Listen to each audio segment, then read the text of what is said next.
in Kingston, we can move out to the area where we've seen tremendous development in the last short while. Main Street development there has been exceptional. We look at the Superstore, the cash and carry, the Sears building, the Foster Insurance. These are all new facilities that individuals and corporations see that they can make a profit and that the economy is good and they have faith in the economy, so they're investing in this area.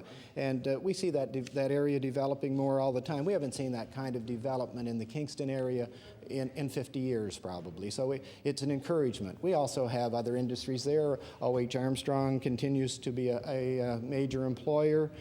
We have the Paragon Golf and Country Club, which is owned by the membership, but one of the finer courses, I might add, in the province, and home to Jerry McMillan, who has been, I don't know, 5 or 6 times Nova Scotia champion and certainly well-respected golfer in Canada.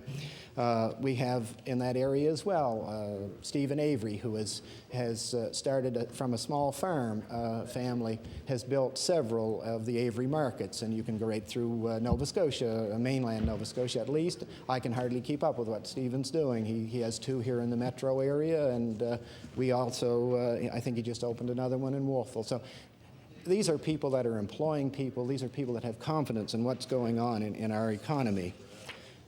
In our only town in Kings West, we have Berwick, and there we see Larson's, who have continued to be an employer, adding 50 new jobs recently with their investment in with the community college and training new people for the meat cutting position. This is something that Larson's started as a family business and continued to grow, and today employs over 450 people. And again, as I said, we're going to add another 50 jobs there.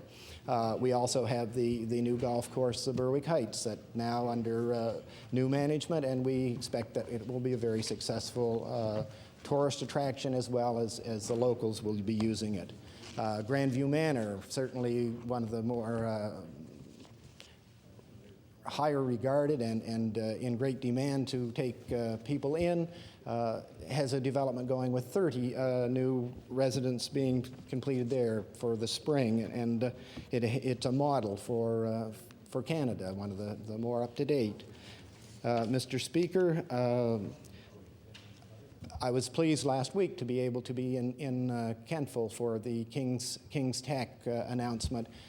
One of the 13, I think, projects in the province where King's Tech is going to add 463, I believe it is, seats to that school. It's going to almost double its capacity, and right in the heart of our Kings North members, a wonderful area, and with a hardworking member.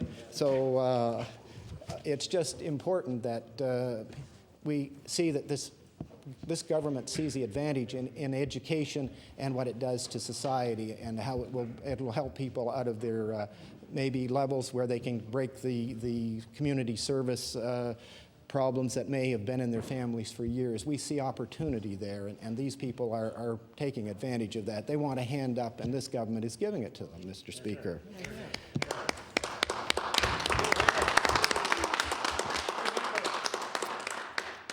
Our communities are growing, Mr. Speaker, and getting stronger. I would be negligent if I didn't mention in the Berwick area the project, the Apple Dome, which is going to be called the Kings Mutual Apple Dome. The Apple Dome, this is a $9 million project, Mr. Speaker, and the community has raised well over $2 million in the last 2 years. Well over $2 million. And Kings Mutual, one of the businesses in Berwick, very supportive of this with their $1 million contribution. And then John Nichols, of course, of Berwick Building Supplies, giving $100,000, and there have been numerous supporters. This is a project that is needed badly, and as the Berwick Arena, anyone that's been in it knows that it has probably outlived its lifespan and needs replacing. And this will offer to a community, a growing community, a facility where youth and seniors and in between can use and benefit from. I would like to also mention some of the smaller communities, such as Harborville, which has the Restoration Society and the wharfs that are being repaired there through the initiatives of the local community and the support of economic development and the support of the federal government as well, and the Aboriginals fishing out of there, Mr. Speaker. It's an encouragement to see this once proud community, an active, vibrant community that was down to almost a state of people wondering, will it continue to exist, now has developed, and we see growth and new stores, new opportunities. People are investing in that community, Mr. Speaker. Good times. Good times, are right. Tory times. Yeah. Tory times. We have, Mr. Speaker, how much time do I have left? 2 minutes? Well, quickly then, Mr. Speaker, I will just leave. I am a little fearful about the economy if such an unfortunate incident should happen as another government came into being after the next election. Wow. I am very concerned. I've heard so many promises from the official opposition, and you can't dispute that you'd like to have free tuition, that you'd like to write off student loans, that you'd like to do all of these things. The only thing I haven't heard them say is about economic development, but maybe they have a plan there too. But being all things to all people, I don't understand it. And I would vote for them if they can tell me how they're going to pay for it. And then, of course, we have the third party, and I don't understand. They can't decide whether the member will say he's in favor of, one member would say he's in favor of P3s, while the leader says, well, no, we're not going to do P3s. We see a consistent flip-flop. I don't understand what their policies really are, but the ones that did come out recently, Mr. Speaker, they're saying we're not going to add a penny to the deficit. If that is the case, where is he going to come up with the $1 billion it's going to take to pay interest, to build infrastructure? I'm afraid we'll lose our schools, Mr. Speaker. I'm afraid we'll lose our health system. We won't build our infrastructure. How can you do all these things without money, Mr. Speaker, or without raising taxes? And we gave people a tax break, Mr. Speaker, and now they're saying they're going to take it back. They're going to put taxes up. So I just am really fearful that this type of thing might happen in our wonderful province when this government has a plan, things are working along. We have a balanced approach. We're doing it as we can afford to. We've done it with revenues. We've balanced the budget. I think people have been well served. And Mr. Speaker, I just thank you for the opportunity to serve in this government. Thank you. The honourable member for Cape Breton Nova.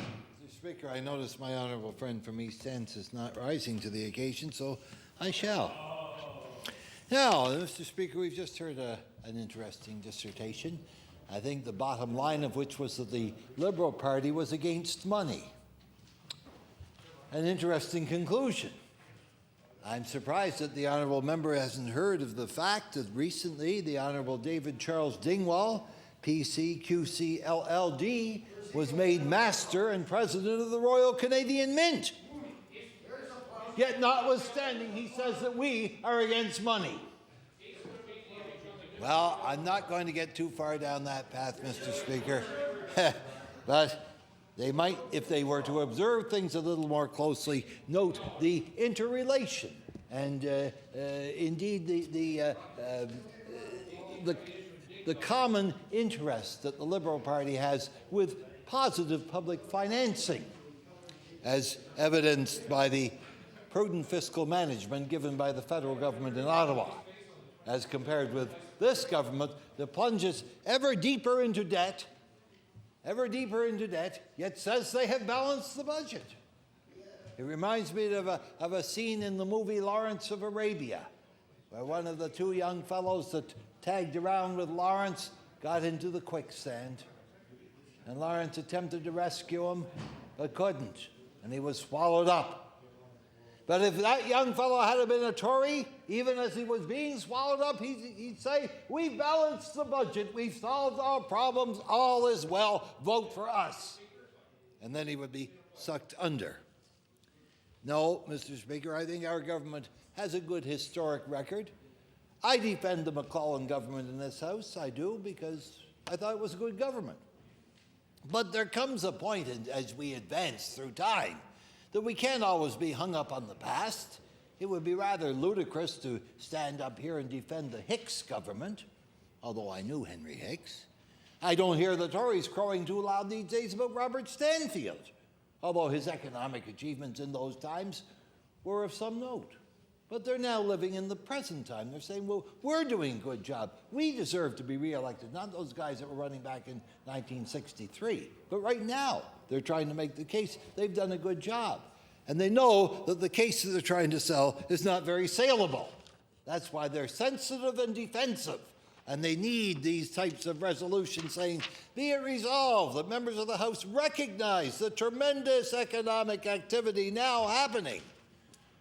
Is it happening?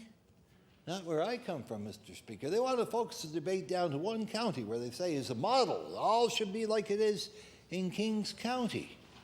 Well, that may or may not be true. I don't know. I mean, some of the things he was taking credit for, like the air base at Greenwood, to my knowledge, were the activities, the ongoing activities of the federal level of government. Now, if that's why he says the people in Kings County are doing well, I'd say that they should vote Liberal, because that's the basis on which he rests his case at one end.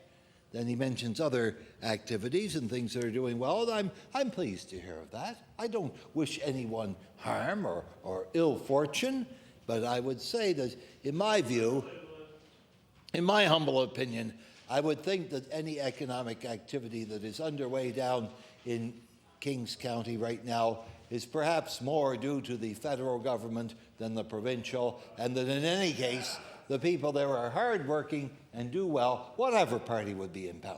I would say that. I wouldn't attempt to take political credit for that kind of thing.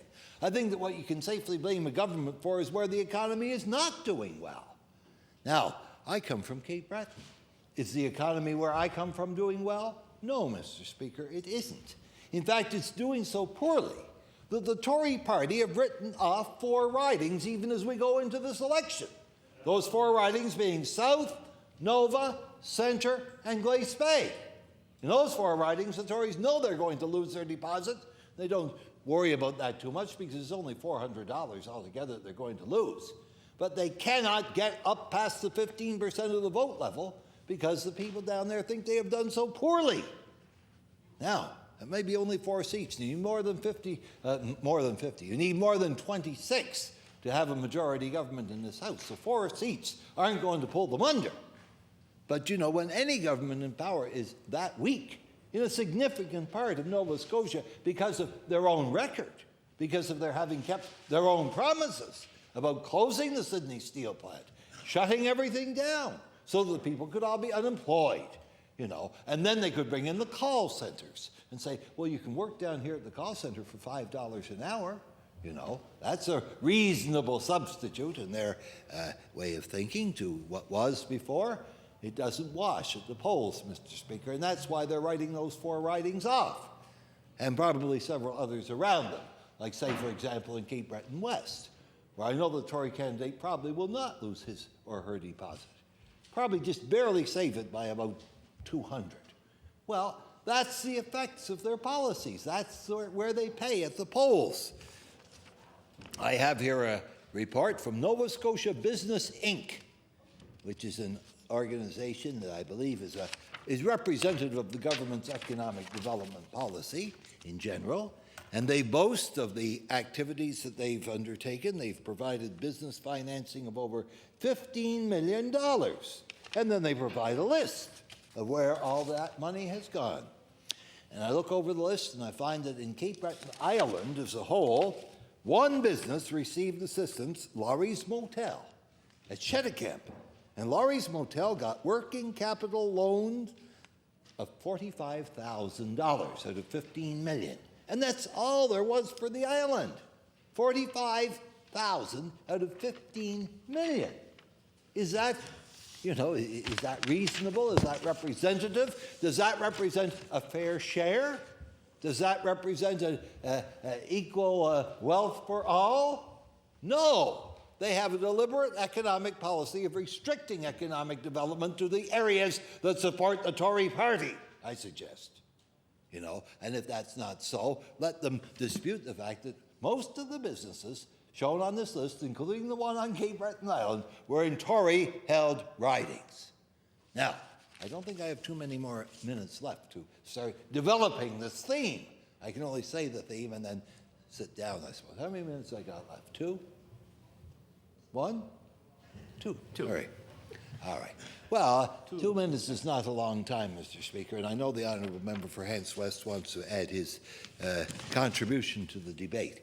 But I suggest that where a government deliberately sits in air-conditioned offices in downtown Halifax and there wills that economic development shall go here but shall not go there, you know, and then boast, saying, what a great job we've done, let us pat ourselves on the back, if your arms will reach up that far to do the patting. There was a gentleman who felt that very way in the province of Quebec. And on Monday night, I think it was, that he went under the guillotine. You will see his portrait in today's paper on the editorial page. Separation at last achieved by the head having fallen into the basket. Now that gentleman thought that he could do it. These folks think they can do it. We'll see, Mr. Speaker, we'll see. Time will tell. Because I believe the direction in which they're heading of balancing the budget by plunging deeper into debt and so on and so forth is not the way to go. Now, if they want to hear more, they'll have to wait till next time. Thank you, Mr. Speaker. The member for Hants East.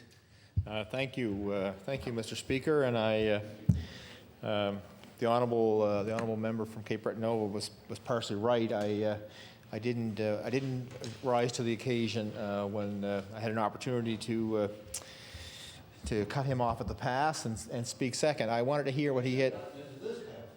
I wanted to hear what he had to say before I spoke, and as always. Well, I think a job well done. Probably maybe stirred in enough politics to not have to question the basis for some of it. I want to tell the member from Kings West that I see it as a very good thing for him to get up and promote his constituency. I've noticed a marked improvement in his speaking ability since 1999, and I would encourage him anytime to get up. And nothing better for an MLA to feel good about the people in the area that they represent. That's probably the end of the good stuff. I want to say I like the Valley.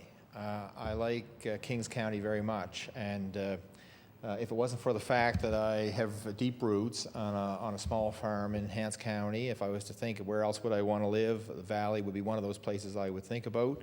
And but I have to say, and I practically always, I think I have always thought that. I went to Wolfville, to Acadia, and got to know a little bit about the Valley.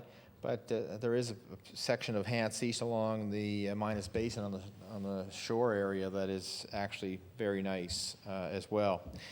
I want to say to the member that certainly things like Gagetown would be lots of communities. I mean, I'm sure Dartmouth would have loved to have seen more federal influence when it comes to Shearwater or any of these places, and they.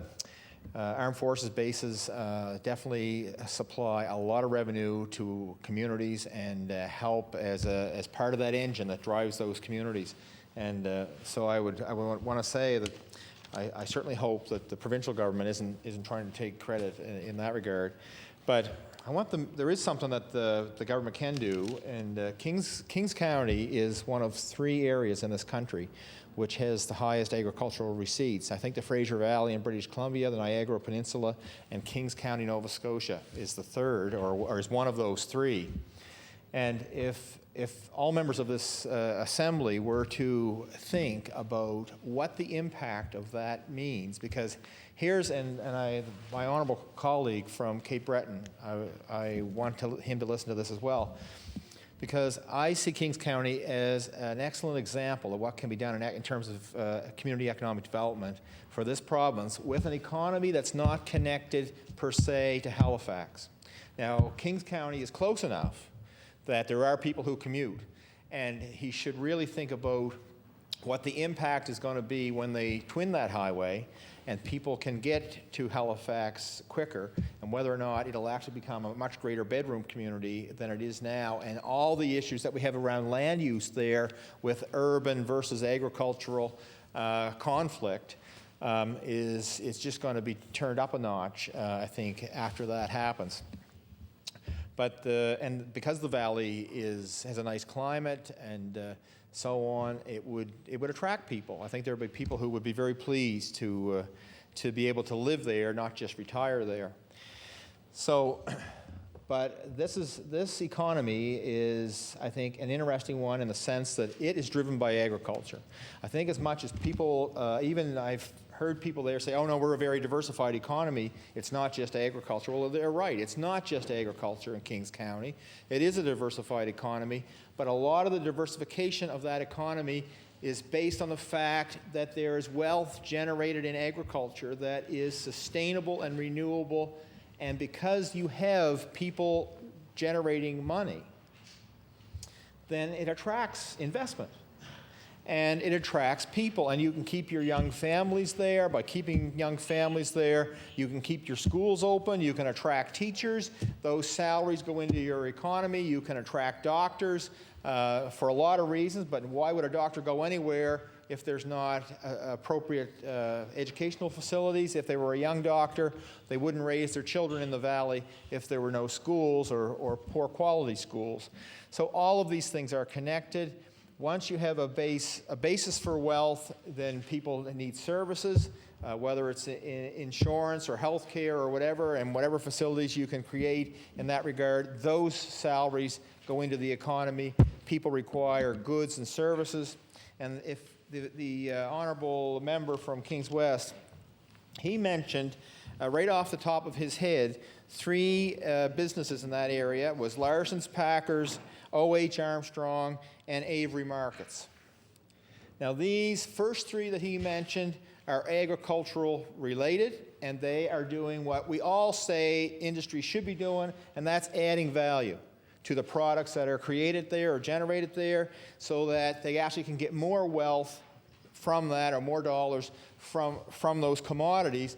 And instead of our pork or beef leaving the province and then us buying it back and having somebody else generate more jobs outside the province, these businesses are trying to do that here.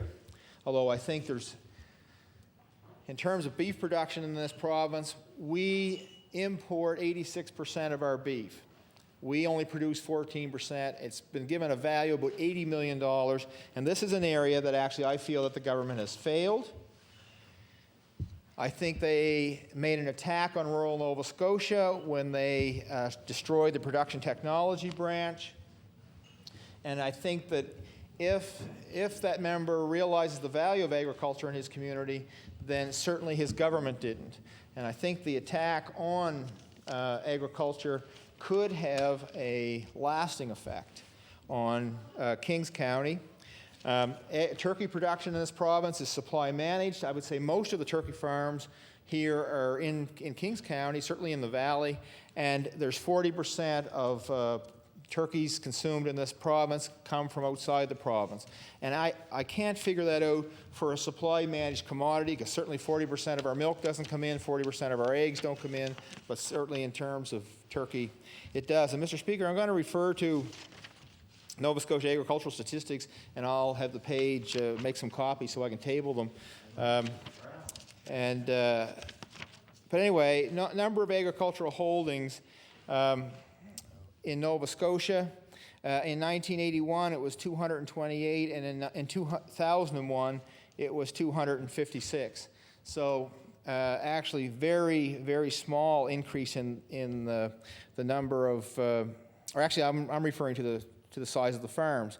The actual holdings went from 5,045 to 3,923 in that time. So the number of holdings has gone down significantly, and the acreage has remain just about the same. Number of farms by gross receipts, and 71% of the farms in this province gross less than $50,000. So that tells you that there's a very small percentage that are grossing most of the money. And in thousands of dollars, we do about $400 million here in this province, slightly more than that. And in PEI, they do $337 million. And PEI will fit twice into my school board area. So it just shows that we have an awful lot of potential for increased revenue and wealth in this province. Cape Breton, as my honourable colleague has mentioned, second highest horticultural receipts produced in this province come from Cape Breton.